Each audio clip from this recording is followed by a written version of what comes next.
Aujourd'hui, c'est une marche d'ultime avertissement que nous faisons. Et demain, si nous n'avons pas de réaction ce soir, ce sera une marche de la colère. Dimanche, jour du Seigneur, de la prière et aujourd'hui des pleurs, les chrétiens catholiques et la communauté nationale pleurent un prêtre salésien tué vendredi au Burkina Faso. Le père César Fernandez a été abattu par des djihadistes. La délégation venait de franchir la frontière de Saint-Cassé. Le corps du serviteur de Dieu serait depuis à la morgue de Dapan. Les djihadistes opèrent depuis des années dans la sous-région ouest-africaine. Ne sont-ils pas désormais au nez et à la barbe du Togo? En s'attaquant à un prêtre chrétien, quel est le message que veulent envoyer ces combattants? Au moment où la mort de religieux produit des larmes, celles versées depuis lundi à l'annonce de la mort du journaliste Alfred Kolani ne sont pas encore asséchées. Notre confrère, ami et frère a rejoint les ancêtres dans l'au-delà. Alfred Kolani, qu'était-il arrivé vraiment? C'est au pavillon militaire du centre hospitalier universitaire de Lomé que le responsable du desk sport de la télévision nationale a rendu l'âme. Le principal centre de référence en matière de soins médicaux au Togo ne sera plus seul pour longtemps. Le chef de l'État a donné cette semaine le coup d'envoi de la construction d'un hôpital moderne dans la préfecture d'Agoignivé.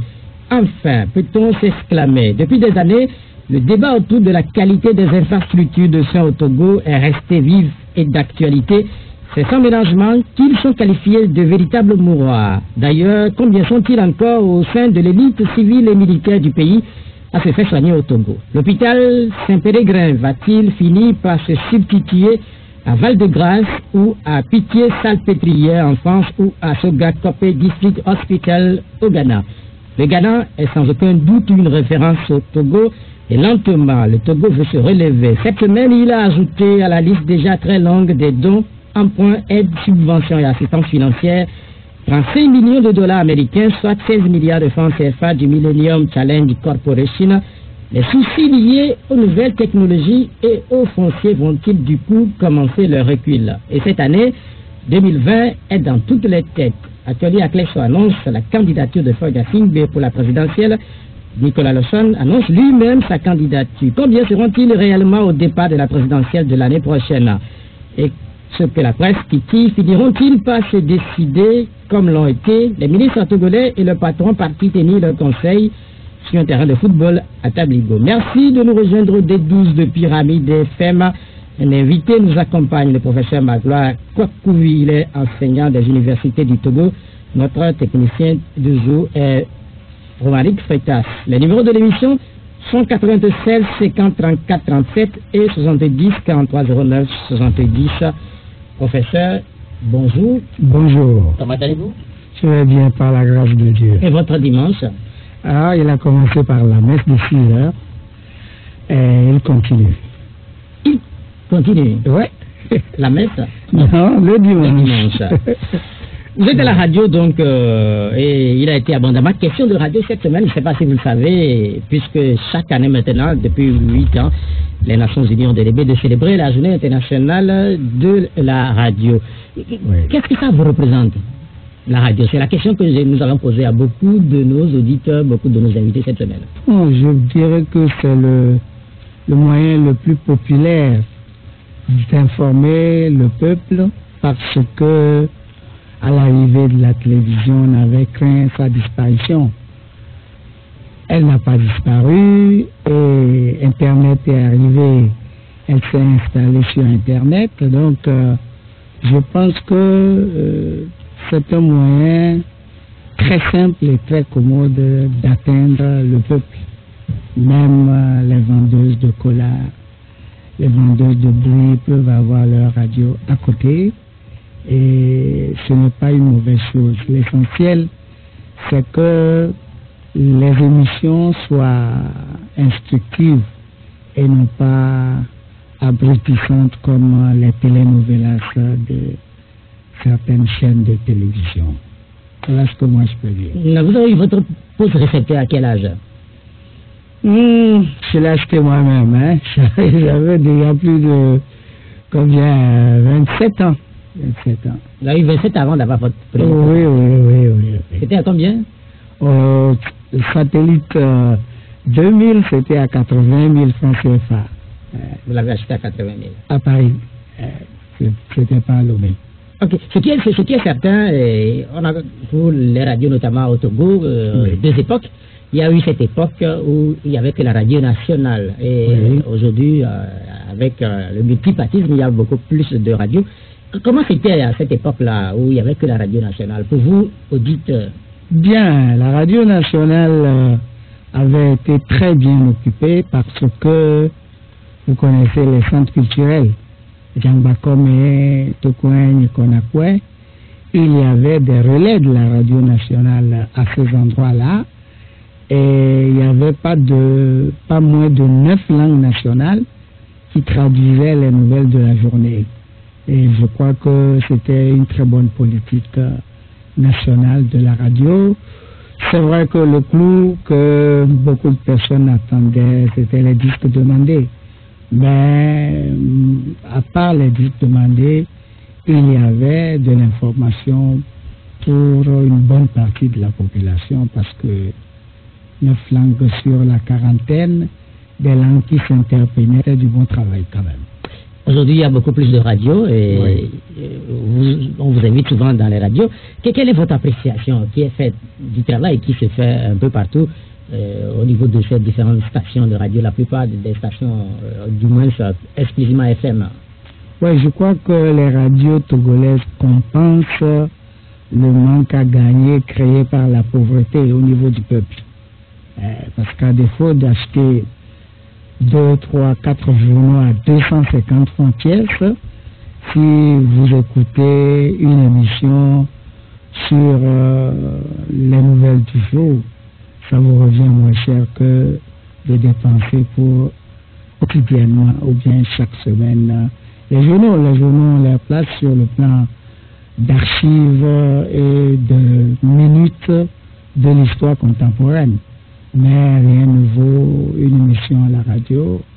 On est informé presque en temps réel maintenant.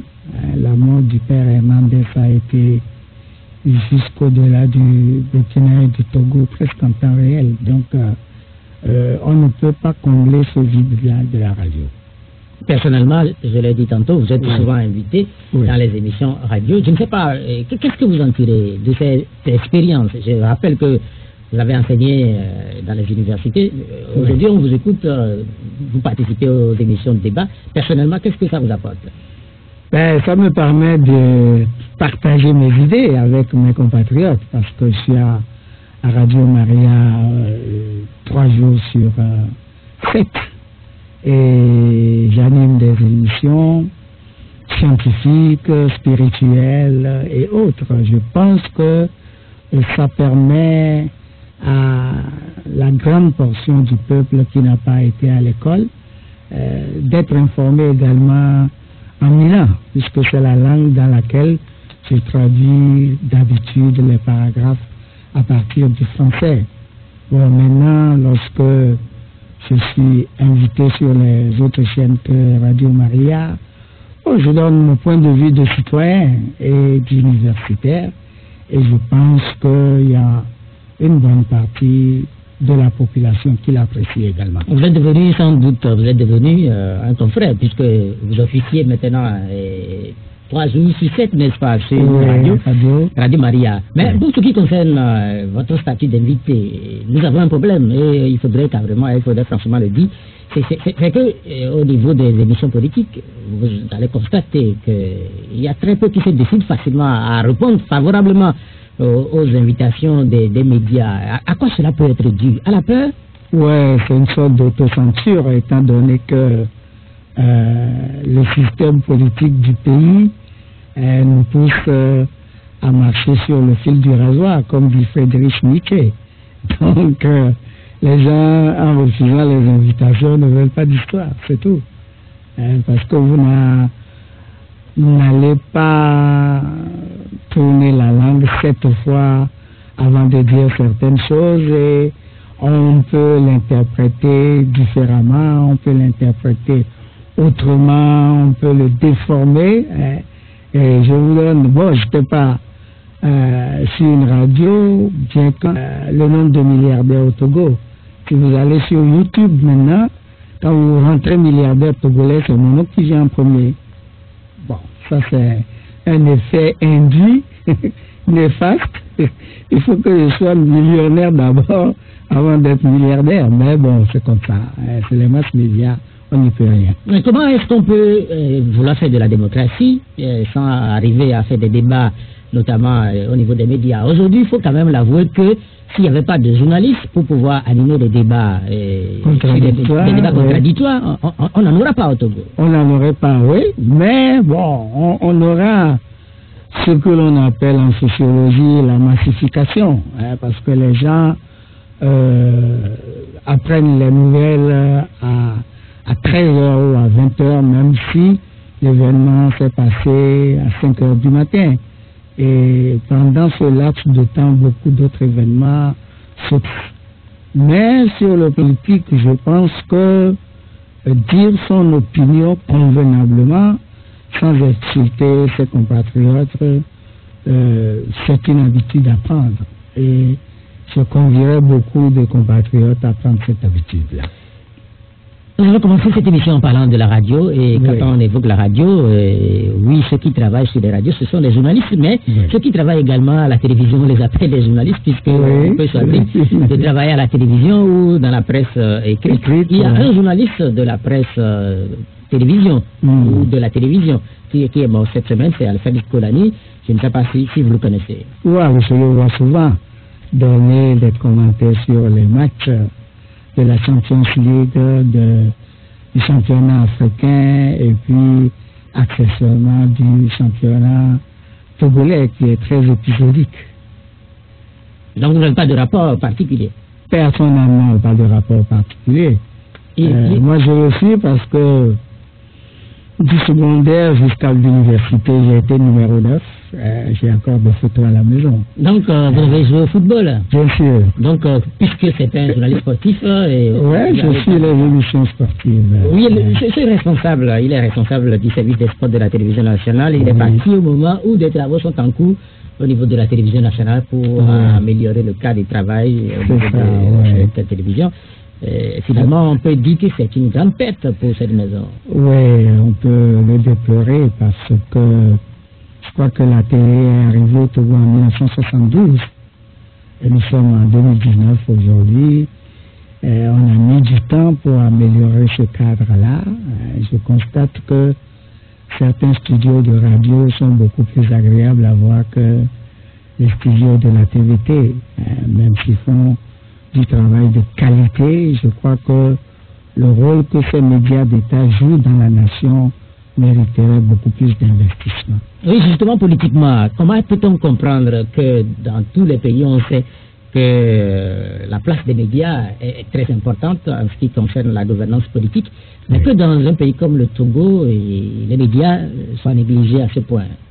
Non, les médias sont utilisés pour la diffusion de l'idéologie. Vous voyez que en période électorale, on diffuse bien sûr ce que le président a fait, mais on diffuse également ce que tous les ministres ont fait pour le compte du président. Ça, c'est de la mise en boîte, alors que on a bien codifié les choses par candidat.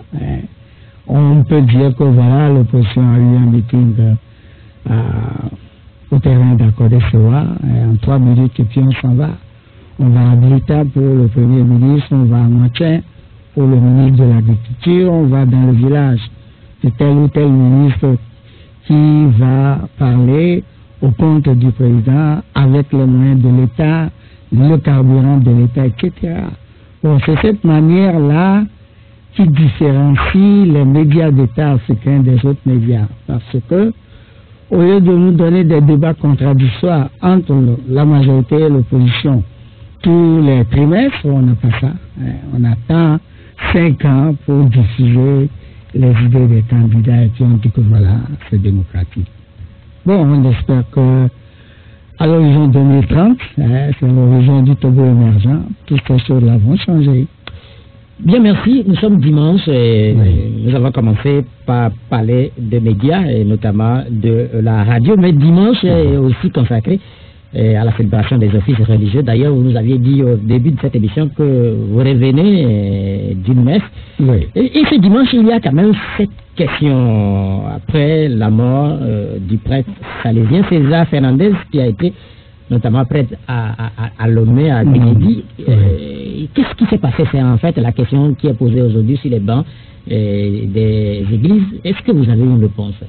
Il n'y a pas de réponse claire, étant donné que ce meurtre et cette tuerie avaient commencé sur un fond religieux avec Boko Haram au Nigeria, qui luttait contre l'enseignement en langue étrangère.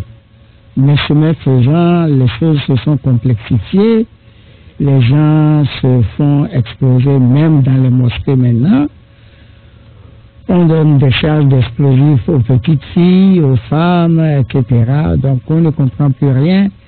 Et on peut même penser que des coupeurs de route ordinaires peuvent perpétrer leur forfait et crier à la Wakba avant de disparaître dans la brousse. Bon, ce que nous déplorons, c'est la grande quantité de corps habillés que nous avons au Togo et puis la facilité avec laquelle ces meurtres se perpétuent sur l'étendue du territoire. Parce que... Ça a eu lieu au Burkina Faso. À Kinkassé, bon, peut-être qu'ils étaient déjà de l'autre côté de la frontière. Oui, ils étaient de l'autre côté. Voilà. Oui, donc, en fait, on a câblé de Kimbo. Oui, bon. C'est depuis 1989 que George Orwell a été Big Brother avec des caméras dans les rues. On ne peut pas me dire que le Burkina et le Togo ne peuvent pas installer des caméras à nos frontières pour filmer ce qui se passe et maintenant tracer ceux qui ont perpétré ces coups-là. Bon, non, mais en fait, c'est un manque d'imagination. Non, mais en fait, ce que vous dites, oui, c'est très facile de le dire de cette façon-là, mais à la lutte contre le djihadisme ou les djihadistes, c'est une lutte assez complexe.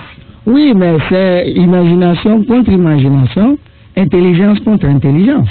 Hein, parce que si on a pu détruire le World Trade Center de la manière que vous savez, ce n'était pas des enfants de cœur.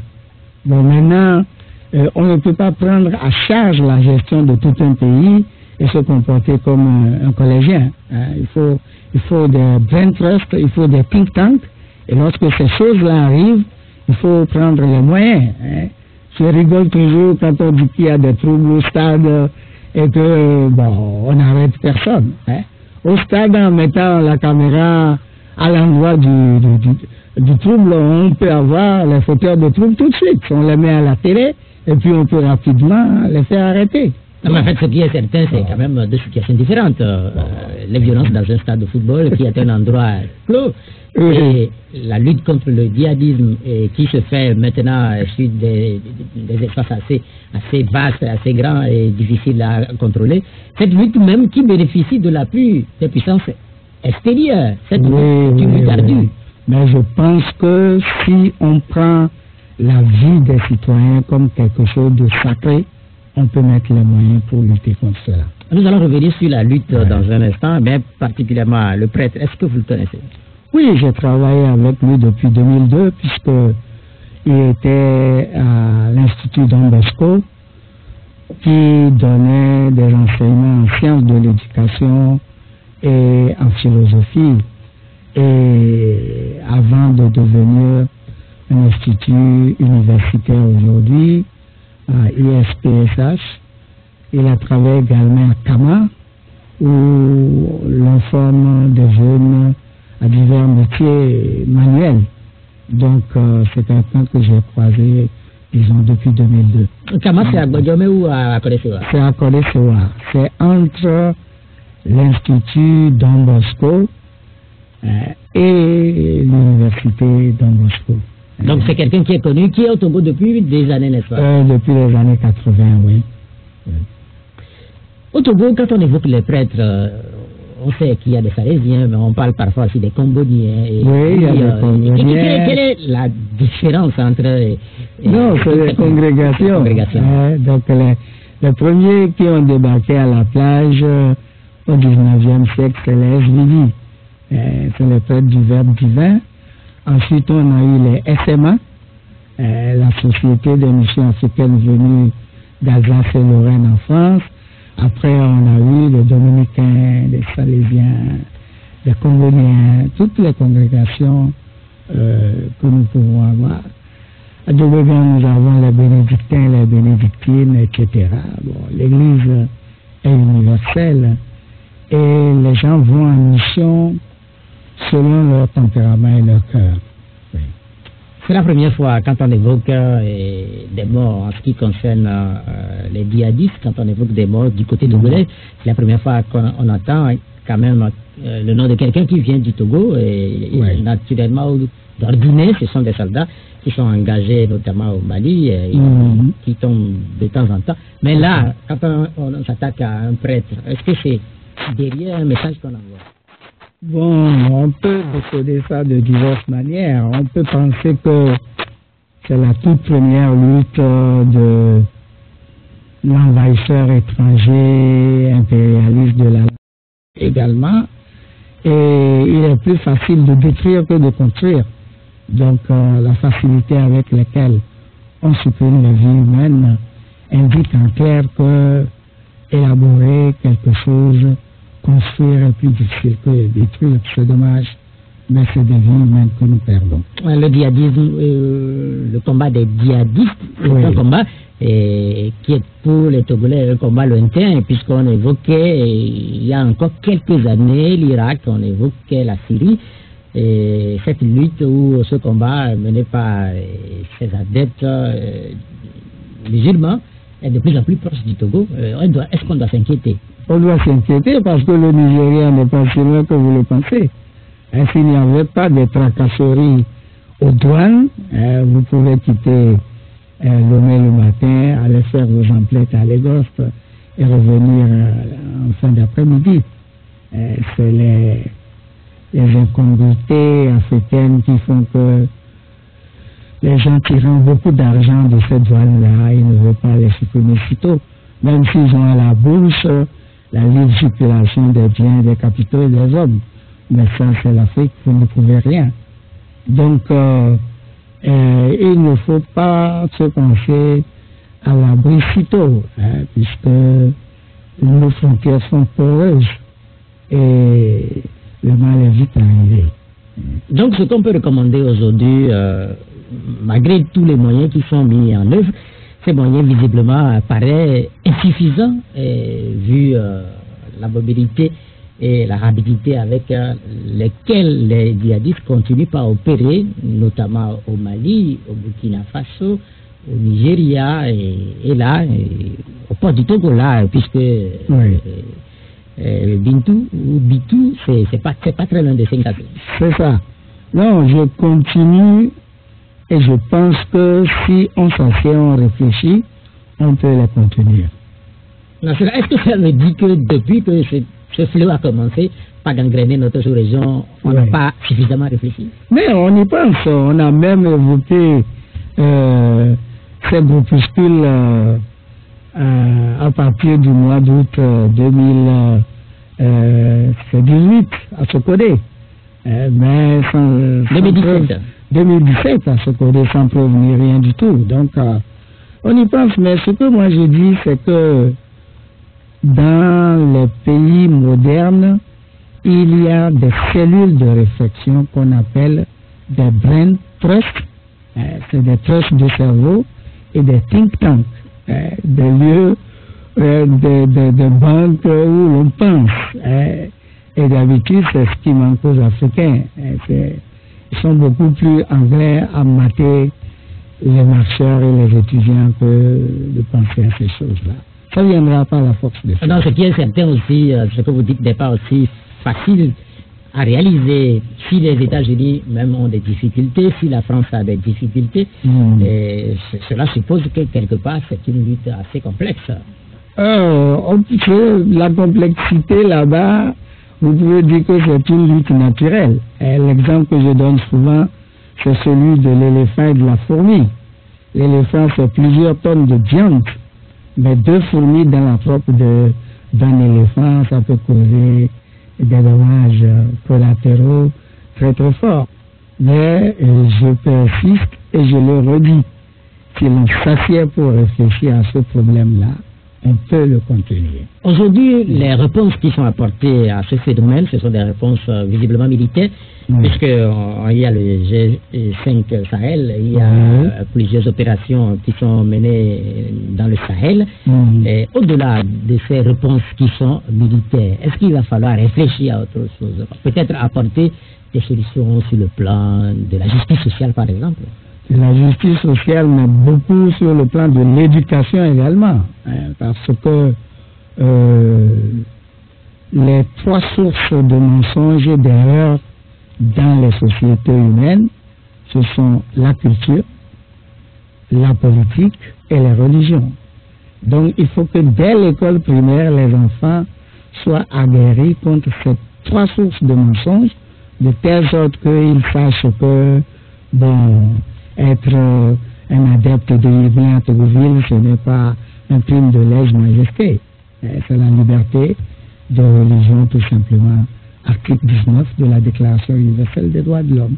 Donc, c'est des nouveautés qu'il faudrait peut-être inclure dans les systèmes d'éducation dans la sous-région. Ce n'est pas des nouveautés, c'est déjà inclus dans notre constitution depuis 92, je dirais même avant, puisque tous les États africains ont leur constitution des instruments internationaux qu'ils signent et ratifient. Le problème, c'est la compatibilité et la possibilité de donner aux concitoyens de connaître ces choses-là et d'en vivre. Parce que lorsque l'on débarque dans les maisons au-delà de 18 heures pour arrêter les gens, c'est codifié. Il faut attendre la levée du jour d'abord. On ne va pas à minuit, on ne va pas à 23 heures, on ne crée pas des pannes d'électricité, etc., etc., etc. C'est codifié tout ça. Vous écoutez à Pyramide FM, notre invité du jour, c'est le professeur Magloire Kokoui. Et dans 15 minutes exactement, et comme c'est des traditions au cours de cette émission, vous auditeurs, vous allez également participer par vos contributions et vos questions à notre invité. Je vous donne les numéros 70 43 09 70, 70 43 09 70, et puis 96 50 34 37, 96 50 34 37. Nous évoquons la violence dans la sous-région ouest-africaine. La violence, il y en a eu au Togo il n'y a pas très longtemps avec les mouvements de contestation du régime, ces mouvements qui ont commencé en août 2017. Et il y a de la calmie depuis quelque temps. Est-ce que cette accalmie-là, il ne faut pas l'encourager? Ce n'est pas en termes d'encouragement. C'est en termes de réformes constitutionnelles et institutionnelles.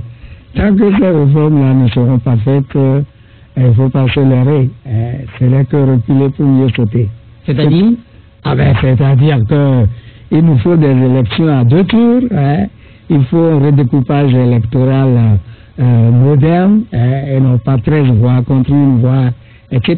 Toutes ces subterfuges politiques que l'on a mis en place à la pointure du général Adé et Adema, il faudrait les revoir pour que, quand on dit que le Togo est émergent en 2030, ce soit une vraie émergence et non pas de la démocrature à la place de la démocratie. On a connu des pics de violence au Togo, on a connu beaucoup de manifestations.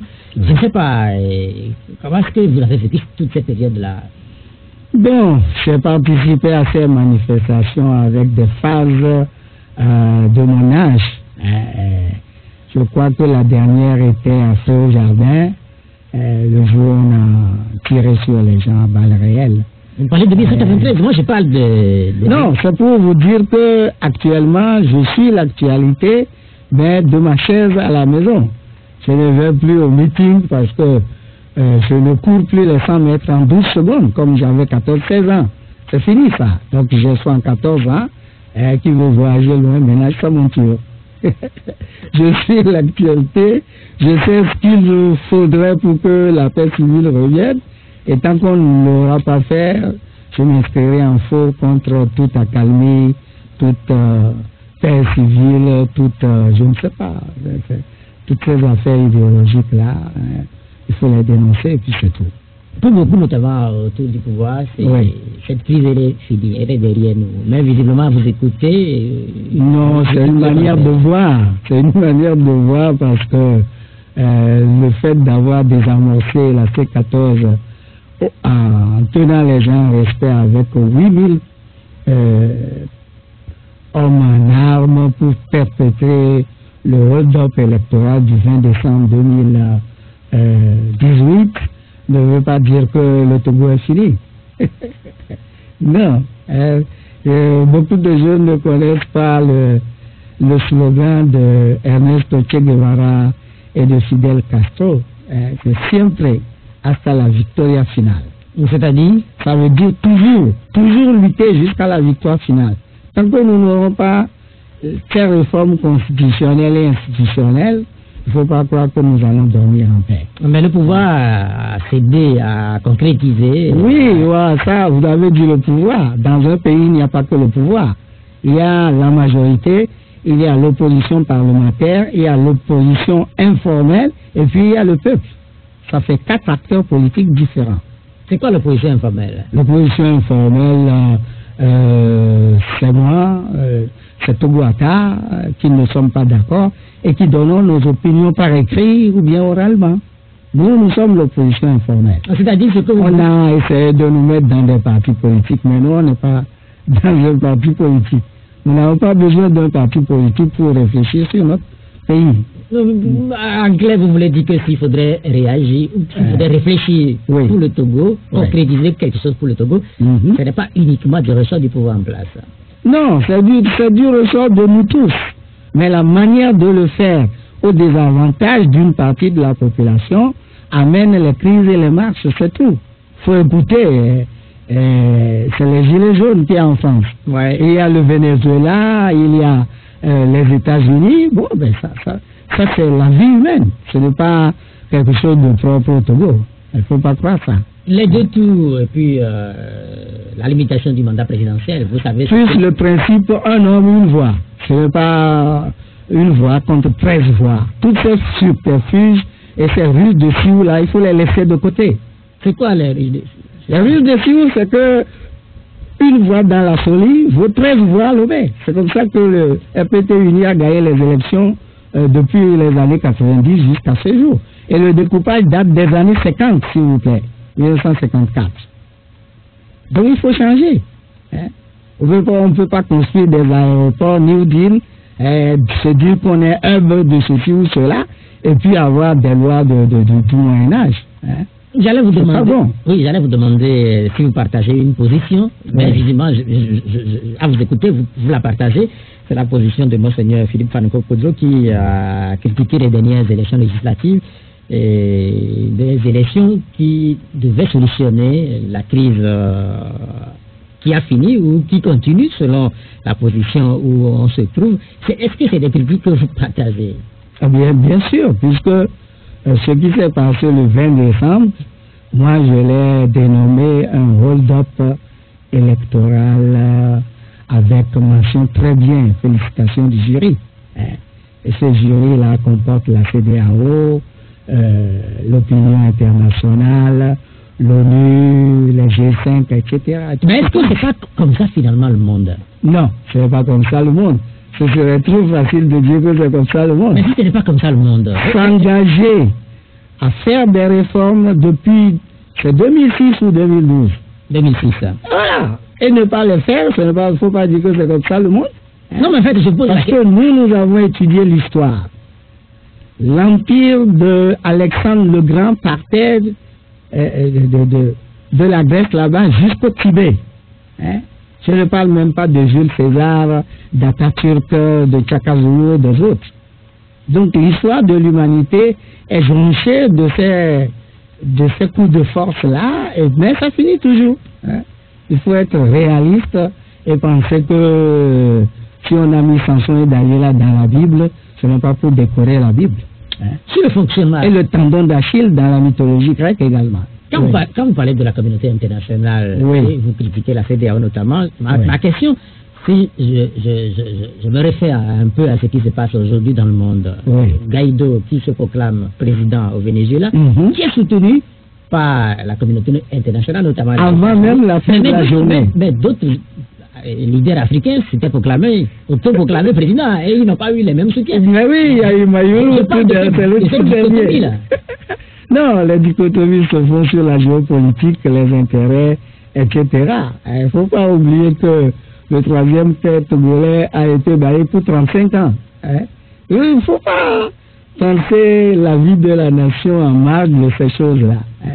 Quelqu'un qui a dépensé 350 milliards, est-ce que c'est vrai, est-ce que c'est faux, et qui a un bail de 35 ans, doit peser très lourd dans la balance et non pas s'attendre à n'importe quelle alternance qui ne lui garantit pas d'état de choses. Justement, est-ce que cela ne justifie pas ou ne justifierait pas finalement ce qui s'est passé le 20 décembre? Ce n'est pas une justification. Vous avez bien appris que le président du Brésil a été mis en prison pour fait de corruption. Oui, Lula. Bon, tant qu'on n'a pas démontré que dans ces bails de 35 ans, il n'y a pas eu de corruption, la cause reste pendante. C'est comme ça l'histoire de l'humanité. Nous parlons des législatives et les critiques continuent à pleuvoir sur ces législatives-là, mais le pouvoir a annoncé pour très très bientôt des élections locales. Aucun problème. Vous serez candidat? Non, pas dans ces conditions-là. Mais c'est historique quand même, les élections locales pour le Togo, puisque ça fait quand même plusieurs dizaines d'années que le Togo n'a pas connu cette élection. Doit-on dire enfin ou pas? Vu la manière dont les choses se passent, on ne peut pas dire enfin.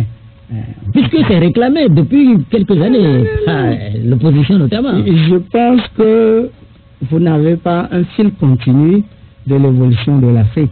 Parce que lorsque Barack Obama est arrivé et a demandé à l'Afrique des institutions fortes, et non pas des hommes forts, ça voulait dire que la force doit rester au droit et non à la force brute, c'est tout. Donc tant qu'il n'y aurait pas des lois claires avec des modalités de choix données au peuple, de voter à 2 tours, etc., mais moi je ne crois pas à cette évolution-là. Donc vous ne croyez pas à la sécurité des prochaines élections? Non, ça s'appelle une marche forcée, c'est comme ça que ça s'appelle. Donc pour vous, ça va être encore sur... une forfaiture de plus, en attendant que le ciel s'éclaircisse au Togo. C'est tout. Mais pour cette élection, la question c'est de savoir aussi, après ce qui s'est passé le 20 décembre et le boycott de la coalition de l'opposition, la question c'est de savoir si finalement l'opposition, du moins pour ceux qui sont dans la C14, si ceux-là finiront par participer à cette élection. Quel conseil vous le donnez? Bon, j'avais donné mon opinion avant le 20 décembre. J'avais pris en aucun cas également. Il ne fallait pas boycotter quoi que ce soit. À mon avis, il fallait se faire enrôler et attendre 2020, carte d'électeur en poche. Maintenant, le vin est tiré déjà, il faut le boire. Peut-être qu'il y aura des réparations de dernière heure, mais bon, moi, je ne suis pas politique. Je donne des avis, je donne des conseils. De temps en temps, si on les suit, tant mieux si on ne les suit pas. Comme dit l'adage, les conseillers ne sont pas les payeurs. Mais les élections législatives sont passées. Oui. Nous parlons des élections locales qui vont avoir lieu. C'est ce que je dis. Vous n'êtes pas très chaud, mais est-ce que là, vous demandez encore? Nous avons entendu dire que pour être éligible et électeur, il faut avoir une carte d'électeur. La C14, dans son entièreté, n'a pas encore de carte d'électeur. Sauf extraordinaire, ils ne sont ni éligibles ni électeurs dans ces locales-là. Est-ce que nous, en philosophie, nous travaillons avec la logique? Exemple type, avant le bac 2, tout homme est mortel, Socrate est mortel, donc Socrate est un homme, c'est tout. Ce qui est certain, pour participer à une élection, il faut avoir 18 ans, n'est-ce pas? Oui. Et ce qui est certain aussi, c'est qu'avec la nouvelle date pour les élections locales, beaucoup de Togolais auront 18 ans. comment est-ce qu'eux vont pouvoir faire pour participer éventuellement à des élections? Est-ce qu'il n'y a pas une révision de la liste? La politique du Togo n'est pas une affaire d'âge. La politique du Togo se fait avec tous les stratagèmes pour être majoritaire tout le temps et partout. Je pense que c'est ça qui a retardé les locales au Togo. Nous avons lu dans les papiers, les textes, qu'on peut avoir plusieurs partis politiques dans les communes. Mais je n'ai pas l'impression que c'est ce que le Togo souhaite.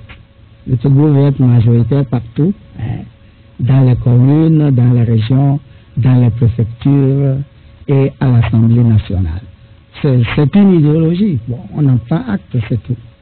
Quand vous écoutez, vous êtes fataliste. Ce n'est pas de la fatalité. Ça s'appelle en Europe de la réelle politique. Aristote disait qu'on ne défonce pas une porte ouverte. Donc vous êtes réaliste? Oui, je suis réaliste. Donc en fait, pour le Togo, à vous écouter, il n'y a pas de solution? Non, il y a la solution que l'histoire nous imposera tôt ou tard. Mais pour l'instant, c'est la force de la force et non pas la force du droit et de la loi. C'est tout. Il faut être réaliste.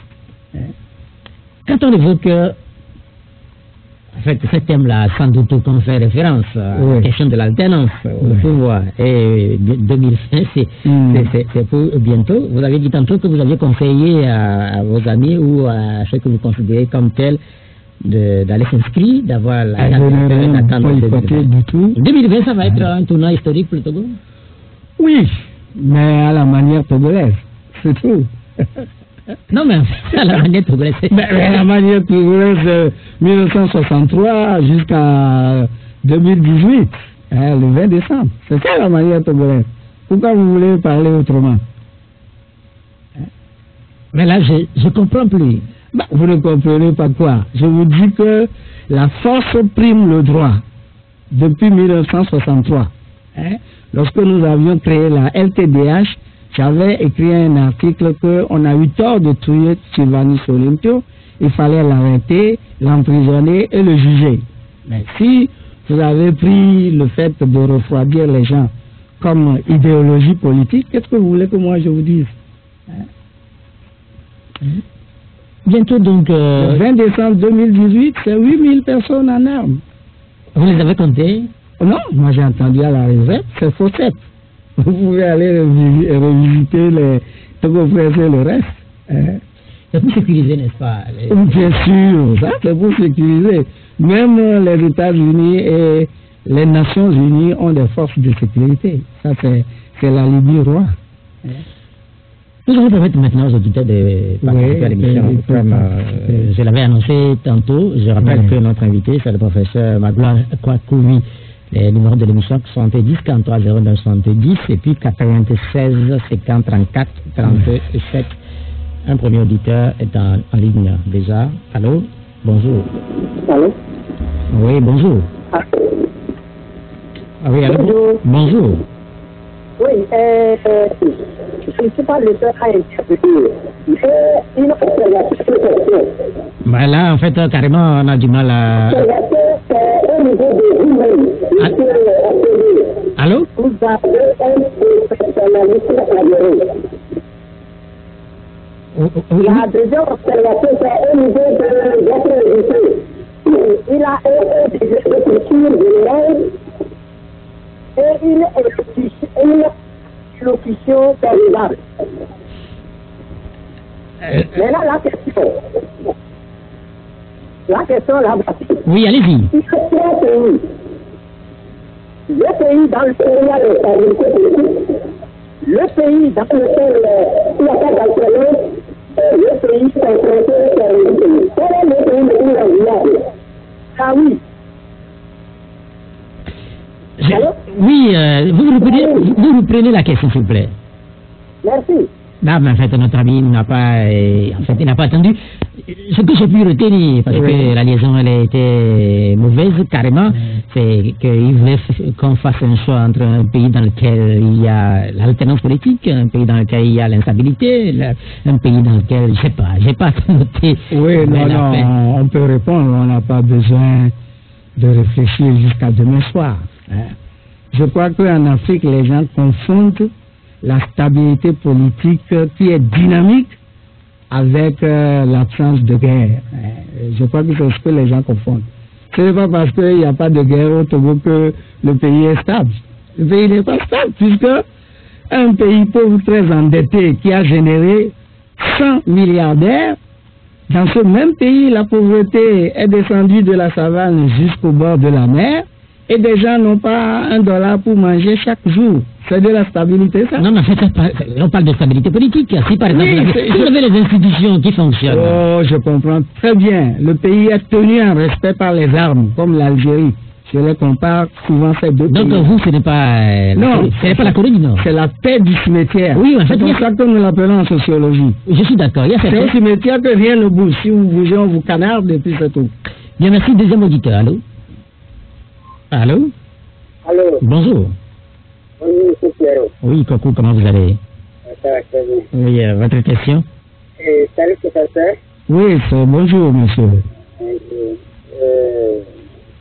Je vous remercie pour vous parlez un peu plus fort, s'il vous plaît. Oui. Je dis que je remercie pour tout ce qu'il fait pour le peuple populaire. Je voudrais savoir, au bout de Jésus, est-ce qu'on parle de l'alternance au Togo? Est-ce que c'est une lutte pour le peuple togolais ou bien c'est une lutte pour les partis politiques? Parce que, pourquoi cette question? Le professeur vient de dire que lors du dialogue, il avait demandé, il avait publié tout son critère que les gens aillent au recensement et que les politiques aillent au recensement. Je n'ai jamais suivi publiquement et je sais qu'il fait partie de la société civile Espérance, les forces du Togo. J'ai assisté à plusieurs séances de travail de cette société civile et ils ne nous ont jamais demandé d'aller se recenser. Aujourd'hui, il nous dit que là, il avait publié, il fait pas ce but que la politique a été recensée et que 2020, il ne sait pas si on va faire une révision. Allô? Oui, nous écoutons. Allô? Oui, on vous écoute. Je crois que notre ami, il est parti, donc... Oui, en fait, c'était immédiatement après la feuille de route, la fameuse feuille de route de la CEDEAO. Ce n'était pas sur Pyramide FM, mais c'était sur Nana FM. Et j'avais dit qu'en aucun cas, la C14 ne devait boycotter quoi que ce soit. Voilà. Mais il ne peut pas me suivre sur toutes les radios tous les jours non plus. Il a posé une question, en fait. Il a dit, est-ce que c'est une lutte pour les politiques ou une lutte... C'est à la fois pour le peuple et pour les partis politiques. J'étais à Hancock hier, pas loin de la maison de Paulin à côté, et je disais à celui qui m'accompagnait que le président Sylvanus Olympio venait à pied de la plage jusqu'à Hancock, près de la CNTT, chez Paulin à côté, en passant par Oski Koko, à Djambakome là-bas. C'est cette alternance-là que nous voulons. Et pas l'alternance qui terrorise les gens parce que le président doit passer à 200 à l'heure. C'est pas ça que nous voulons. Un autre auditeur. Oui. Allô? Allô? Oui, allô? Bonjour. Oui, bonjour. Bonjour. C'est monsieur Appelé de Québec. Oui. Bonjour, professeur. Bonjour, monsieur Appelé. Dites-moi, professeur, Oui. si 17 milliards de francs CFA suffit pour construire un hôpital ultramoderne, alors qu'on avait débloqué près de 40 milliards pour rénover un hôtel dans notre pays. Merci. Non, mais en fait, allô? Là, il a parlé de 17 milliards pour construire un hôpital. Bon, je crois que souvent en Afrique, les gens confondent les effets d'annonce avec la réalité. Ce n'est pas parce qu'on a dit qu'on va construire un hôpital de référence que ce sera un hôpital de référence. L'hôtel du 2 février, c'est un hôtel de référence, avec 42 suites présidentielles, etc., mais qui s'est avéré un éléphant blanc en fin de compte, avec des factures de 3 600 000 d'électricité, etc. Donc il ne faut pas confondre les effets d'annonce avec la réalité sociale. Allô? Allô? Oui, bonjour. Bonjour, c'est Pelé. Oui, Pelé, allez-y. Bonjour, professeur. Bonjour, M. Pelé. Oh, félicitations pour votre intervention sur la radio. C'est rare de... Moi, je l'ai dit la fois parce que le Togo manque des gens à partir de 60 ans à 80 ans pour nous parler de la réalité du Togo. Parce que c'est l'histoire qui fait la politique. Aujourd'hui, je me suis trouvé à la radio pour vous poser une question parce que vous êtes un peu un ancien qui peut nous parler. Parce que vous parlez tout à l'heure de M. Sylvain Sonitio. Oui. M. Sylvain Sonitio, le 13 janvier 1963, on a assassiné. Alors que c'est dans l'ambassade d'Amérique. Bon, devant l'ambassade d'Amérique. Devant l'ambassade d'Amérique. Oui. Merci. Devant l'ambassade d'Amérique. Est-ce que devant l'ambassade d'Amérique qu'on dit, l'ambassade d'Amérique, est-ce que l'Amérique est l'assassine ou bien elle est non-assistante personne à danger? Là, c'est une question que je vais poser. Deuxième question, c'est concernant depuis 19 août, quand on avait eu la crise avec la sortie de M. Titi Akadam. Oui. On l'a attribué qu'il est djihadiste. Oui. Maintenant, depuis vendredi, on attend qu'on nous frappe la porte déjà au nom qu'il y a djihadiste. Est-ce que le fait de dire que M. Titi Akadam, qui fait la lutte avec la main libre, la main nue, on lui attribué qu'il est djihadiste, c'est pas ça. En tant que vous, secrètement, c'est pas ça qui arrive sur nous déjà qu'on attend un djihadiste à la porte du Togo. Merci. Je rappelle une nouvelle fois que l'attaque dont il est question, cette attaque a eu lieu du côté du Burkina Faso. Pas sur le territoire togolais, du côté du Burkina Faso. Donc ça aussi, il faudrait que ça soit clair pour les auditeurs. Non, d'ici dimanche prochain, les choses seront claires. Est-ce qu'il y a un rapport entre le discours qu'on a entendu, c'est vrai, à une certaine époque, lié au mouvement mené par le PNP et ce qui arrive là? Est-ce que fait ce rapprochement-là, est-ce que c'est pas aller trop vite en besogne? Vous savez, c'est idéologique. On est toujours un terroriste de quelqu'un. Et il ne faut pas prendre ces dires-là pour du pain béni. Mais je pense que nous ne pouvons pas souhaiter ces affaires-là à notre pays. Parce que beaucoup de gens seraient dans l'embarras et je ne donne pas cher de ceux qui font les fierros aujourd'hui.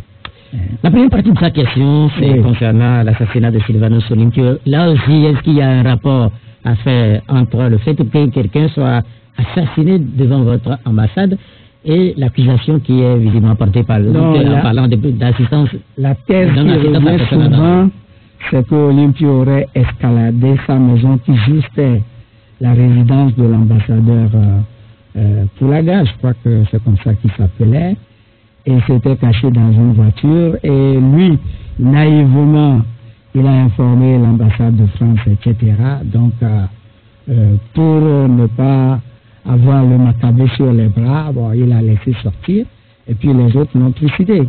Je vous rappelle que le dossier n'est pas encore tombé dans le domaine public, puisqu'il paraît que Mazoyer, certains seraient encore vivants.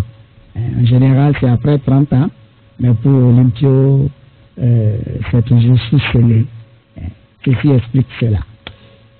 Il y a encore quelques jours, nous évoquions le général Gnassingbé et Adéban, et la question c'est de savoir... Le 5 février. Oui, le 5 février, et le nombre du général Adéban qui continue de planer sur le Togo. Mais on a la même impression que l'ombre de Sylvanus Olympio aussi continue de planer sur le Togo, puisque ces deux noms reviennent tout le temps dans l'histoire politique, dans les débats. Oui, ça c'est l'histoire du Togo, on ne peut pas les éviter, puisque le front togolais qui devait être mis en circulation le 27 avril 1963 a beaucoup pesé dans la mort de Sylvanus Olympio. Il devait être arrimé au Deutschmark et non pas au franc français. Ceci dans cela, c'est de la géopolitique.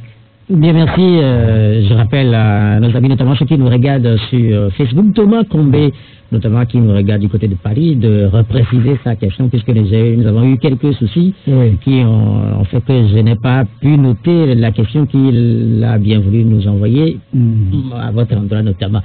Le temps que Thomas me reprécise sa question, nous allons avoir un auditeur ici à Lomé. Allô? Oui, bonjour. Bonjour. Oui, on vous appelle comment? Monsieur? Giroula, allez-y. J'ai deux questions pour vous. Oui, allez-y. Et la première, concernant le franc CFA. Le franc CFA. Vous avez pas entendu M. Georges. Capone de quoi? Oui. Ou bien Nadim Khalif. C'est les deux nationaux qui en parlent. Vous avez une fois parlé de ce franc CFA, il sera quel était? Oui. Je voulais que vous nous expliquiez un peu le fond de votre pays. Yeah. La deuxième question, c'est lié à la caricature de notre centre proposé. En tant que spécialiste, comment vous pensez de l'action de ces journalistes? Allô? C'est la candidature de M. Kojo? Non, la caricature. Ah, la caricature. Que pensez-vous de cette réaction du journaliste? De quel journaliste? Je pense que c'est le combat du peuple. Ok, on a compris. C'est ça. Monsieur franc CFA. Non, sur le franc CFA, sans être économiste, sans être quelqu'un qui enseigne l'économie, je pense que on ne peut pas nous dire que les Ouattara, les Olympio, les Alipui, beaucoup de gens aient travaillé à la Banque mondiale et qu'ils soient incapables de gérer une monnaie de leur pays. Ça, moi, je n'y crois pas. J'ai été au Burundi, j'ai vu le franc burundais, le Rwanda a sa monnaie, le Malawi, la Gambie a sa monnaie. On ne peut pas me dire que de grands pays comme le Sénégal et la Côte d'Ivoire, qui sont par ailleurs PPTE, incongruité économique d'ailleurs, ne peuvent pas gérer une monnaie. Ça, moi, je n'y crois pas. Et tous ceux qui parlent du franc CFA comme c'était une générosité se trompent. Lorsque moi, je quittais la France en 1981, sur 100 francs de gagné, il y avait 44 francs de taxes à payer. Alors que ces gens-là nous fabriquent de l'argent généreusement, qu'ils nous mettent à notre disposition, que ce soit stable, ça c'est du pipeau. Hein? J'y reviendrai, pas nécessairement chez vous, mais j'y reviendrai cette année moi aussi. Monsieur Philippe Fanko doit être dans l'actualité, on parle beaucoup de lui ces derniers temps. Oui. Est-ce que vous comprenez son combat? Mais son combat est normal, puisque après Monseigneur Isidore de Souza au Bénin, il a été contraint de rentrer dans l'arène politique avec la conférence nationale souveraine. Et tout ce que nous avions espéré dans cette salle Fazao ne s'avère pas encore réel. Donc il y a de quoi qu'il soit inquiet et qu'il aime voir les changements supputer là-bas avant d'aller devant son créateur. Il ne faut pas croire qu'il va briguer un mandat politique, non, c'est pas son rôle. Il est dans le rôle de Monseigneur Ntoumi au Cameroun et l'exemple c'est Monseigneur Isidore de Souza au Bénin. La question de Thomas est Combé depuis Paris, il a précisé maintenant. Qu'est-ce qu'il veut savoir? Il dit que selon le code électoral, les membres de la CENI sont élus pour 1 an. Est-ce que la C14 peut encore envoyer ses membres à la CENI? Non, ça c'est des questions politiques, ça. Les réformes dans ce sens-là se font selon l'échiquier que le pouvoir veut faire. Parce que nous avons vu comment les gens ont quitté la CENI pour se retrouver députés ou bien des choses comme ça. Bon, il n'a qu'à suivre la politique togolaise, il aura réponse à ce qu'il veut savoir. Allô? Oui, allô, bonjour. Allô? Oui, bonjour. Oui, bonjour, ça ne peut pas couper les gens. Je ne sais pas aller jusqu'au bout de ma logique. Oui, vous allez... Alors, vous faites court, s'il vous plaît. Allô? Oui. Je disais, je ne sais pas aller jusqu'au bout de ma logique. Je ne sais pas si c'était une coupure qui est intervenue chez vous ou pas. Oui, j'ai dit, vous pouvez poursuivre et aller. Faites court, s'il vous plaît. Ok. Donc, je voudrais revenir sur la sortie de Monseigneur Fanekopodro. Oui. Et je voudrais demander à professeur. Lorsqu'on entend les gens qui, la discussion, les débats qui sont sur la sortie de Monseigneur Podro, même jusqu'à aller dans le rang des journalistes, il y a des journalistes qui disent que M. Monseigneur Fanekopodro est un archevêque émérite et qu'il ne peut pas se mener dans la vie politique du pays. S'il a quelque chose à dire, il faudrait qu'il donne à la conférence des évêques et qui sont à la tête et je dis de parler. Je voudrais savoir, lorsqu'on parle de la citoyenneté, Monseigneur Philippe Fanekopodro, lui, il n'est pas citoyen togolais pour parler de la vie de la nation, ou bien lorsqu'il est prêt, il est archevêque, il ne peut plus parler de la vie de la nation. Et secondo, lorsqu'on parle de l'alternance au Togo, Mais il a répondu à cette partie de la question. je voudrais aller jusqu'au bout. On a à chaque fois l'impression que l'opposition qui n'a pas de stratégie, nous sommes dans une situation où on veut aller à des élections où le peuple veut tranquille. Maintenant, on fait des élections privées et des gens volent. Et on a à chaque fois attribué le chef à l'opposition qui n'a pas de stratégie. Est-ce que là aussi, on ne questionne pas de système de jeu aussi? Merci beaucoup. Bien, merci, cher ami Kokou, de nous avoir appelé depuis Guédivé. Le combat de Monseigneur Philippe Fanekopodro, un combat citoyen selon son cas. Ce combat se fait avec un vadémécum qu'on appelle la doctrine sociale de l'Église. Si vous prenez cet ouvrage-là, qui a commencé depuis 1893 avec le pape Léon XIII, vous verrez que l'Église intervient en politique lorsqu'il y a danger pour les citoyens. Et les prêtres, les évêques, les cardinaux, les papes sont des citoyens à part entière et non pas entièrement à part. Comprendre qui pourra. Même Jésus disait ça des fois. La deuxième partie de la question. Oui. Sur le tort qui est jeté ou rejeté des fois à l'opposition de n'avoir pas de l'alternance, de n'avoir pas de stratégie pour ce qui concerne la question de l'alternance au Togo. Ça a ressorti de l'analyse du système. Nous avons démonté tous les systèmes maintenant. Ça se résume en des élections à 2 tours, un homme, une voix. C'est le principe que l'ONU même a retenu. Ce n'est pas un homme 13 voix contre un homme, une voix. Élection à 2 tours. Voilà le mécanisme. Ce n'est pas un coup KO pour que le général soit content. Non, c'est fini cette époque-là. Thomas Tombé est revenu avec une deuxième question sur ce qu'il dit que selon la loi on devait faire une révision des listes chaque année et il dit pourquoi est-ce que en fait quel est le pouvoir a quel droit de refuser. Je ne sais pas si pour l'instant si le pouvoir a refusé ou pas puisqu'on ne connaît pas pour l'instant la date des élections locales. Non, ils diront que c'est un droit régalien de l'État et que le Togo est un État souverain qui n'a de leçons à recevoir de personne. Oui, mais ça aussi, nous connaissons la chanson. Oui, mais est-ce que c'est pas, comme je l'ai dit tantôt, aller trop vite en besogne, puisqu'on ne sait pas pour l'instant ce qui va se passer? Non, c'est pas. C'est-à-dire, il ne faut pas prêcher à des convertis. Donc pour vous, il n'y aura pas de révision de liste électorale? Si l'État ne le veut pas, il n'y en aura pas. Oui, pour l'instant, on ne peut pas l'affirmer aussi. Mais on peut affirmer puisqu'il a fait les élections du 20 décembre sans réforme.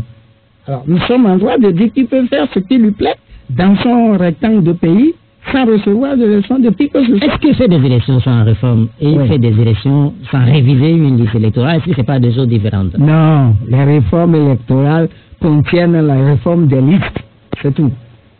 On a dit qu'il n'y a pas eu d'enfants enrôlés et après on trouve 33 enfants. Vous trouvez que c'est normal ces choses-là? Écoutez les nouvelles de votre propre pays. Les gens parlent comme s'ils ne vivent pas au Togo. Allô?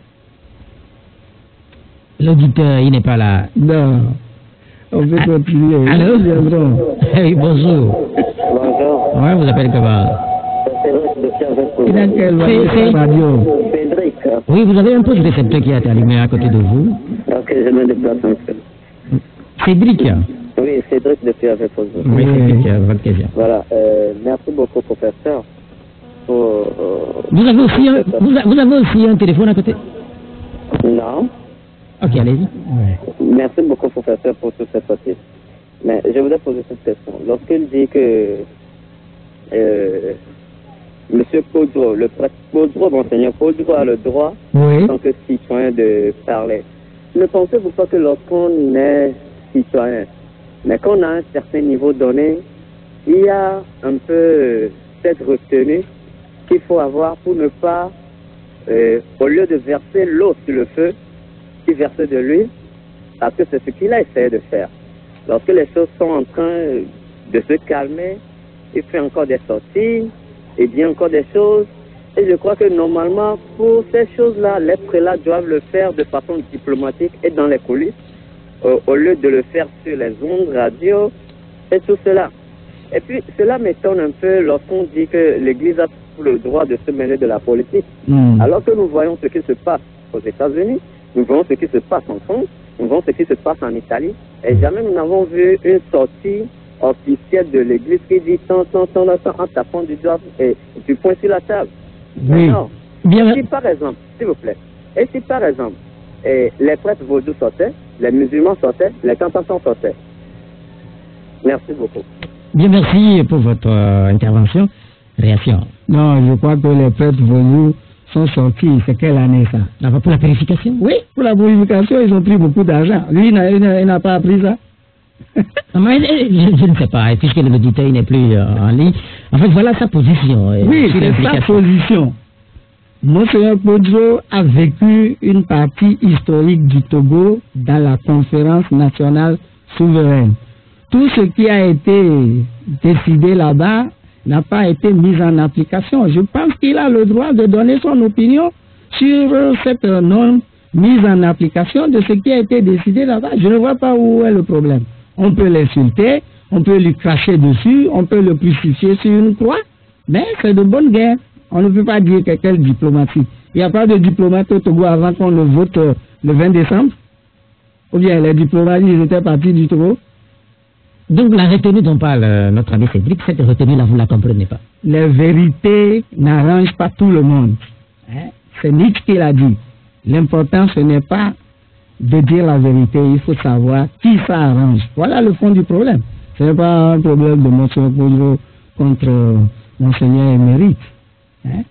Il ne s'agit pas de secret professionnel, il s'agit de vérité historique concernant le pays. Je ne vois pas pourquoi, étant né dans la région d'Atakwame, lui n'aurait pas le droit de parler de son pays. Pourquoi? Il évoque la France, il évoque les États-Unis, il évoque un certain nombre de pays dans lesquels on ne va pas aussi une présence assez marquée de l'Église. Les institutions font leur travail. Lorsque le garde de corps de Macron a tabassé quelqu'un dans la rue, la magistrature s'en est saisie. De Benalla. Oui, tout de suite. Est-ce que les excuses au parti au Togo? Non, il faut comparer ce qui est comparable. Donc, ce n'est pas des situations comparables. Non, il ne faut pas mélanger les serviettes et les torchons, là. Allô? Ah, il est parti, cet auditeur. Est-ce qu'on récupère quelqu'un derrière lui? Allô? Après lui, allô? Bonjour, M. Thérault. Oui, bonjour, votre nom, s'il vous plaît. Comment vous allez, M. Thérault? Moi, je vais bien. On vous appelle comment? D'accord. Bonjour, M. le professeur. On vous appelle comment? Bon, monsieur le professeur. Et parlez fort, on ne vous entend pas bien. Il y a un milliardaire, et puis dans ce village, dans le village, ça fait plus de 2 milliardaires. Il n'y a même pas d'infrastructure. Il n'y a même pas de leçon à savoir. Comment pensez-vous? Est-ce que c'est pas de la méchanceté de la part de ces gens? Il nous a aidé le frère dans le village. Donc, j'étais très endetté. On nous découvre ça, monsieur le professeur, de l'université un petit peu. Merci. Vous l'avez écouté? Bon, j'ai entendu PPTE. Il parle de manque d'eau, d'électricité, des situations de pauvreté qu'il décrit, et puis il fait référence à cette histoire de plusieurs milliardaires. Oui, une centaine. Que compterait le Togo? Et le Togo a plus de milliardaires que la Russie. Est-ce que vous croyez à cela? Non, c'est la Banque mondiale qui a publié, mon frère, c'est pas moi. Hein? Oh, mais en fait... c'est le site Doing Business, tout le monde peut y aller. Même les vendeuses de cola chocolat peuvent, avec leur... Mais s'il y a autant de milliardaires dans notre pays, oui. Qu'est-ce qu'ils font avec les milliards? Non, Ce n'est pas la bonne question. La bonne question, c'est pourquoi les pays africains n'instituent pas l'impôt sur les fortunes. Voilà la bonne question. Si vous voulez parler politique. Mais ce n'est pas qu'est-ce qu'ils font avec le... Non, mais en fait, si vous avez... Ils les ont planqués. Dans les grands pays, les milliardaires... Merdorf a croqué 33 milliards à un milliardaire togolais. Je ne connais pas son nom. Si je donne son nom, je vais me retrouver au tribunal pour diffamation. Donc, on n'a pas donné son nom. C'est tout. Je parlais de milliardaires dans les autres pays qui investissent dans leur pays, qui recrutent, qui participent au développement. Est-ce que ce n'est pas aussi de cela qu'il s'agit dans nos pays? Si vous avez autant d'argent... Lorsque l'affaire Wassem est tombée, vous n'avez pas vu des actionnaires là-dedans? Ou bien, c'est moi qui ai mal écouté. L'affaire Wassem. Oui, c'est une affaire qui visiblement appartiendrait au passé. Non, ce n'est pas, non. C'est le fait que les riches Togolais investissent dans ces sociétés-là en tant qu'actionnaires. C'est pour ça qu'ils n'ont pas voulu que Dangote nous vende le ciment moins cher. Et puis on n'en parle plus. Et puis on dit que c'est du libéralisme. Ça, c'est du libéralisme des cocotiers, ça. Lorsqu'un État impose des prix de Lomé jusqu'à Sinkassé, ça c'est les pays de l'Est qui le faisaient. C'est du dirigisme d'État. Il faut appeler un chat et rouler un fripon, comme disait Voltaire. Quelqu'un écrit sur notre page que vous dites que la vérité, mais visiblement, est-ce que vous n'êtes pas un peu très fort dans ce que vous dites? Je ne veux pas parler d'exagération. Si je ne vais pas trop fort. Oui, quand on écoute le Togo que vous décrivez là, est-ce que vous n'allez pas un peu trop fort? Non, c'est le Togo réel. Pourquoi moi j'irai trop fort? Je vous ai dit que le 27 avril 1960, j'étais au CM2. J'ai fait le défilé de l'indépendance. Aujourd'hui, à plus de 70 ans, je ne vois pas tout ce que j'ai espéré. J'ai donné ma part en enseignant de 81 jusqu'à 2005, je suis à la retraite. Bon, pour moi... Qu'est-ce que vous espérez? Vous avez fait ma part. Vous avez été enseignant à l'université. Qu'est-ce que vous espérez de plus? Non, je n'espère rien de plus, mais il ne faut pas mentir tout le temps en disant qu'on est dans un pays apaisé, que le pays est stable. Mais est-ce qu'il n'y a pas la paix au Togo?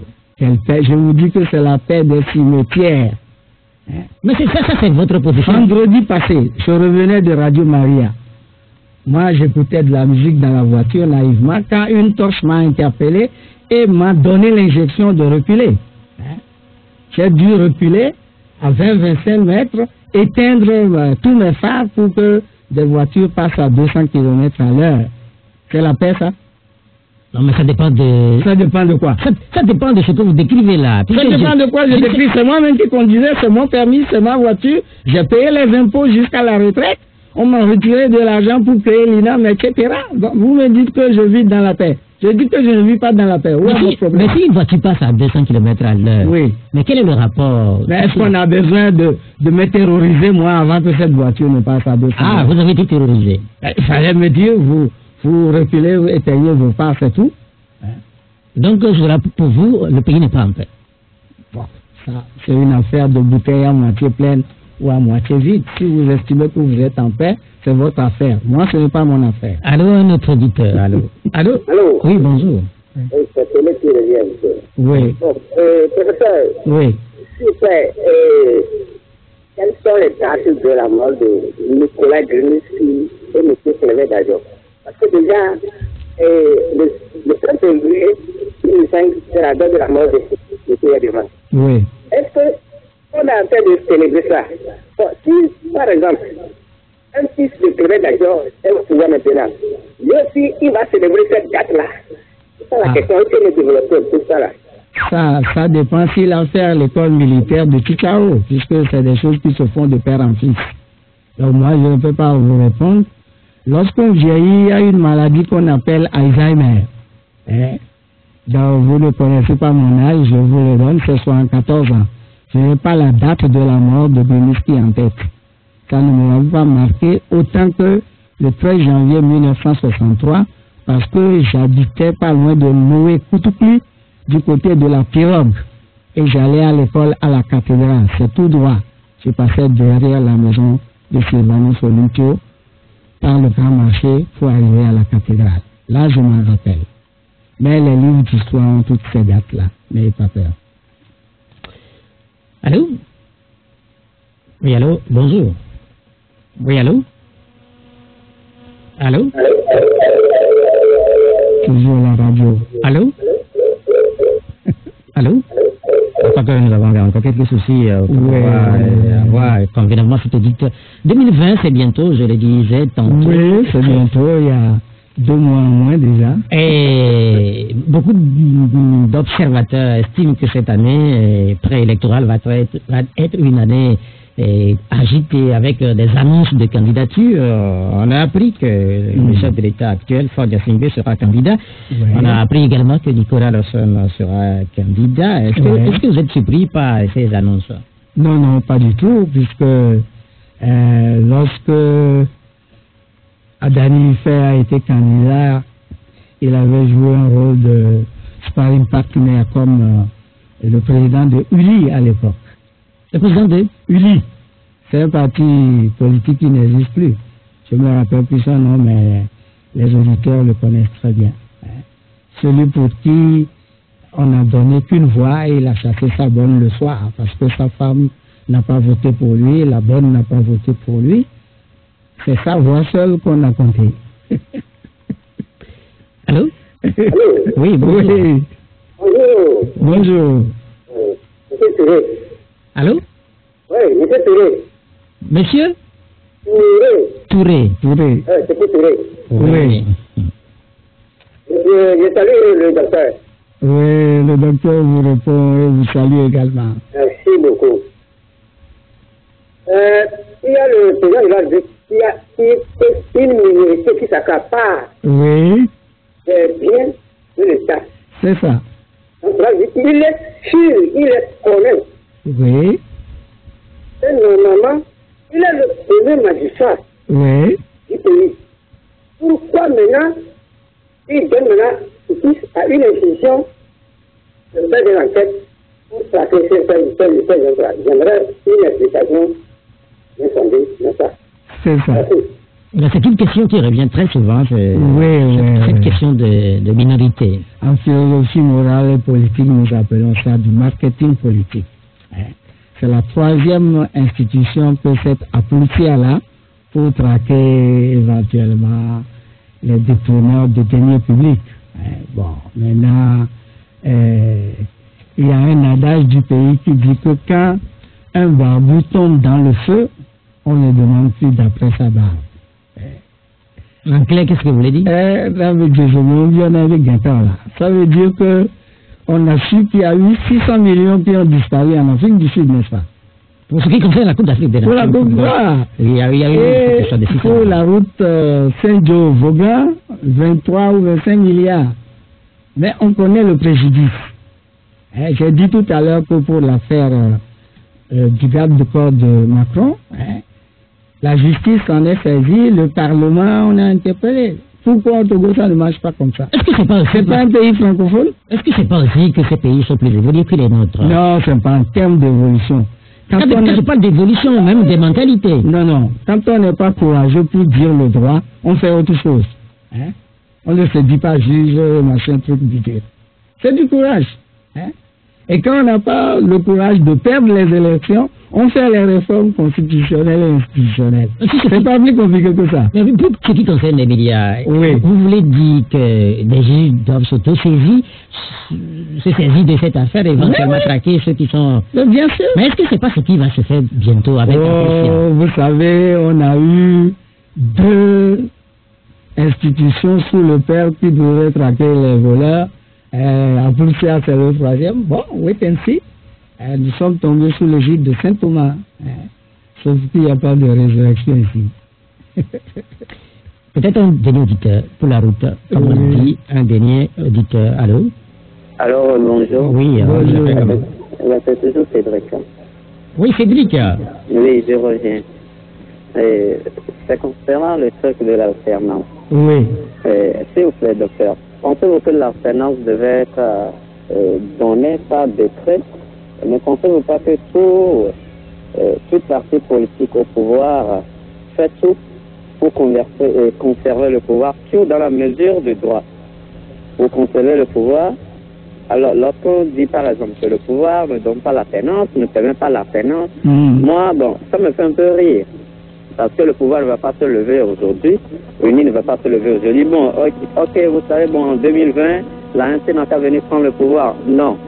Je crois que l'alternance devait être obtenue par des luttes politiques. Bien pas sûr. En entendant dire on fait des marches sans pour que le pouvoir puisse céder, pour que ça, ce n'est plus une alternance que l'on cherche, mais plutôt l'organisation de certains putsch, que ce soit pour électoral, pour constitutionnel ou n'importe quel putsch. Là. Voilà. Merci beaucoup. Et puis, concernant ce que l'autre auditeur vient de poser comme question, je crois que l'on détourne souvent ce que le chef de l'État veut dire par le fait que il y a une minorité qui s'accapare des richesses du pays. Parce qu'en réalité, si on voit dans le monde entier, il y a toujours une minorité qui s'accapare des richesses du monde entier. Alors que cette majorité-là, qui est composée plus des jeunes, puisse se réveiller, entreprendre pour pouvoir faire ce pouce économique. Voilà, merci beaucoup. Bien, merci pour cette précision, cher ami Cédric. Réaction? Non, en Afrique, les débats sont toujours très intéressants. Est-ce qu'on peut dire que Bill Gates s'est accaparé du richesse? Non, mais en fait, ce qu'il veut dire, naturellement, quand on se réfère au fonctionnement même du monde, ceux qui détiennent la majorité des richesses du monde, c'est une minorité. Mais ça ne veut rien dire. Ça veut dire que les gens ont eu de l'imagination pour s'enrichir. Vous êtes là. Mais justement, peut-être, oui, c'est là où... Bill Gates n'a pas détourné. Je suis d'accord avec vous. C'est peut-être là que vous avez raison, que c'est de la manière dont on a procédé pour avoir sa richesse. Oui, c'est ça aussi la problématique. Non, c'est sur la question de l'alternance. Oui, sur la question de l'alternance. Est-ce que le pouvoir va se lever un jour pour dire, opposition, venez, voilà. Non. J'appelle ça des raisonnements de collégiens. Je vous ai dit tout à l'heure que quand on a le courage politique de perdre les élections, on institue les règles du jeu. 2 tours, 1 voix, 1 homme. Vous verrez, c'est pas vous mettez des trucs pour gagner tout le temps. Je le dis souvent. Le Brésil a gagné 5 fois la Coupe du Monde. Mais ce n'est pas à chaque Coupe du Monde que le Brésil gagne. Donc ceux qui gagnent tout le temps là, ça veut dire qu'il y avait un truc en dessous. Maintenant on le sait. 13 voix de la commune valent 1 voix dans la commune de Lomé et son environ, qui ont presque le tiers de la population du Togo. Vous ne trouvez pas ça bizarre? Vous dites qu'on ne peut pas donner l'alternance. Comment est-ce que le Ghana fait? Et il y a de l'alternance là-bas, il y a des anciens présidents. C'est la question de l'auditeur. C'est pas non, je dis que c'est un raisonnement de collégien. Lui n'a pas dit qu'on a gagné le pouvoir par les armes, il faut venir le chercher par les armes. Parce que s'il dit ça, il aura affaire aux journalistes demain matin. Donc, je dis que quand on n'a pas le courage de perdre les élections, on ne fait pas de la politique. Faut pas mentir. Est-ce que la question aussi, c'est pas la complexité même de la réelle politique dont vous faisiez... Non, mais attendez ma question. Attendez ma question. Les élections législatives du 20 décembre dernier, ces élections-là ont été jugées crédibles et satisfaisantes par la communauté sous-régionale, la CEDEAO. Est-ce que les élections du Congo démocratique ont été jugées crédibles et transparentes? Au final, ces élections ont été acceptées. Mais bien sûr, donc on peut dire que ce n'est pas crédible et transparent et puis accepter après que c'est bon. Donc vous pouvez faire le même raisonnement, les latins disent mutantis mutandis, en changeant ce qu'il faut changer. Ce n'est pas parce que des gens ont été payés, ils ont bu du champagne à l'hôtel et ils ont dit que les élections se sont bien passées. Vous n'avez pas entendu les protestations de Bassar et de Yoto? Ou bien c'était pas au Togo? J'ai dit au départ que je vous trouvais très fataliste. Visiblement, c'est un peu comme si vous confirmez. Oh, ce n'est pas de la fatalité. C'est du réalisme. Je vous dis que quand quelqu'un, un barbu tombe dans le feu, on ne demande plus d'après sa barbe. Les gens se sont organisés pour conquérir le pouvoir, ils le gardent mordicus avec les armes, c'est tout. Vous avez dit que vous avez 114 ans, n'est-ce pas? Bien sûr. 114 ans. Le 15 janvier. Vous vous soignez où? Je me soigne où j'ai été sportif. Je vous ai dit tout à l'heure que je courais les 100 mètres en 12 secondes entre le lycée de Tokoun et le collège protestant. Mais quand je parle de vos soins, je fais allusion au centre de soins Oh, ben là où je peux, là où je peux. Il y a des dispensaires, et à la clinique Biassa, mais on me contraint à payer les soins des étudiants qui viennent me cogner dans ma voiture. Ça, je vais protester contre bientôt par un article. Si l'État ne peut pas donner les premiers soins aux étudiants, c'est pas sur ma poche qu'ils vont... Bientôt un hôpital de référence au Togo, c'est une bonne nouvelle qui est saluée par beaucoup de nos compatriotes. Oui. Je ne sais pas si vous allez ajouter votre voix à toute cette agitation. Pas du tout, parce que quand dimanche sera beau, on le voit le samedi. Pour qu'un hôpital de référence arrive au Togo, il faut que Sylvanus Soliptio, l'hôpital de Tokoin, soit une référence d'abord. Ça ne s'invente pas la référence. Non, mais en fait, l'hôpital de Tokoin a été construit, je ne sais pas quelle année. Dans les années 60. Oui, mais en fait, nous sommes en 2019. Oui, et à Fagnan. Vous avez déjà fait la route enfin à Fagnan? Oui, c'est une route qui a été refaite il n'y a pas très longtemps. Oh, c'est faux. De Amélian jusqu'à l'hôpital d'Afagnan. Oui, cette portion n'est pas bonne, c'est vrai. J'ai d'autres portions à vous citer. Oui, mais quel est le rapport avec l'hôpital qui va être construit à Gambé?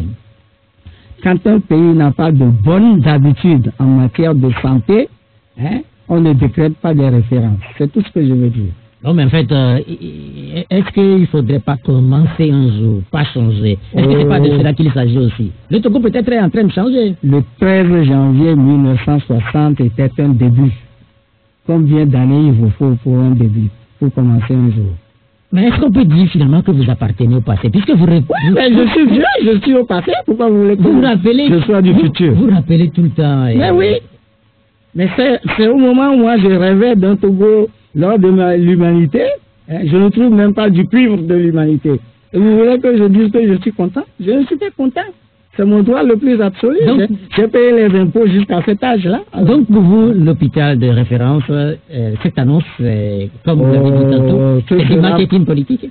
Ce sera pour le Hafitiu qui pourra payer les consultations là-bas. Quand ce sera fini, ils vont donner un an pour que ça soit fini.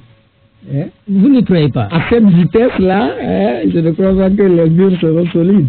Je ne sais pas si je dois vous demander de commenter l'actualité de Tabligbo avec le Conseil des ministres qui a eu lieu là-bas. Oui. Puisque... Non, je peux commenter. C'est une idée qui est venue du Sénégal. Le Sénégal délocalise tous les ans la fête de l'indépendance. Et ça permettait aux gouvernants sénégalais de bitumer les rues de la ville où cette fête-là devait se tourner, et ça permettait de réaliser ces infrastructures progressivement. On ne fait pas une fête à Dapao, on va dormir et puis on va à Tabligbo, c'est pas comme ça. Non, Tabligbo, c'est le Conseil des ministres. Et... Je ne refuse pas. Conseil des ministres, fête de l'indépendance, c'est la même stratégie. Est-ce que l'initiative, est-ce qu'elle n'est pas bonne? Elle n'est pas bonne, parce que Ouassem devrait bitumer toutes les artères de Tabligbo avant l'arrivée de ce Conseil des ministres-là. Ils ne l'ont pas fait. Il n'y a même pas de caniveau. C'est anormal. On vous a beaucoup écouté, visiblement, j'ai très en colère visiblement pour ce qui concerne la situation du Togo. Quelle est votre conclusion? Non, la conclusion c'est que les hommes politiques doivent avoir le courage de leur politique. Si on ne veut pas quitter le pouvoir, il faut le dire clairement. Il ne faut pas aller à déranger les Ghanéens, les Guinéens, la CEDEAO, tout ça pour faire des bizarreries et dire que vous êtes en train de chercher la paix. Voilà mon opinion. Cette émission s'achève. Merci de l'avoir suivi. Je remercie le professeur Magua Kwakoui d'être venu. Merci à Romaric Fetas pour la mise en onde technique. Je suis Pierrot Atiobé. Le prochain rendez-vous, c'est dimanche. Au revoir.